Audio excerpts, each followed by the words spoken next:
Cele mai eficiente surse de aminoacizi. Avem 3 grupe de aminoacizi. Prima, aminoacizi esențiali sau EAA. Aceștia nu se pot sintetiza în organism, prin urmare trebuie să provină din alimentație.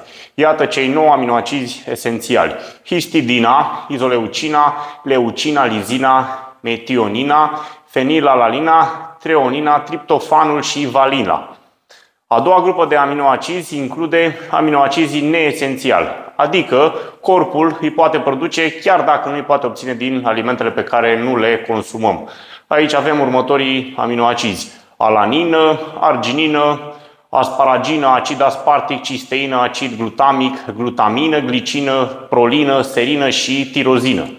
Iar cea de-a treia grupă cuprinde aminoacizi care sunt esențiali în circumstanțe specifice, cum ar fi, de exemplu, în timpul bolii, în timpul sarcinii sau în cazul unei traume.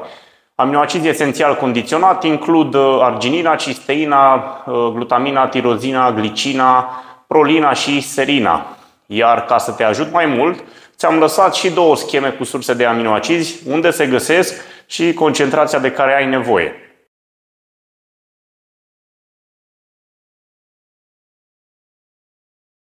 Acestea sunt doar câteva exemple de alimente care sunt bogate în aminoacizi esențiali. Toate alimentele care conțin proteine, fie că sunt de origine vegetală sau animală, vor conține cel puțin unii dintre aminoacizii esențiali.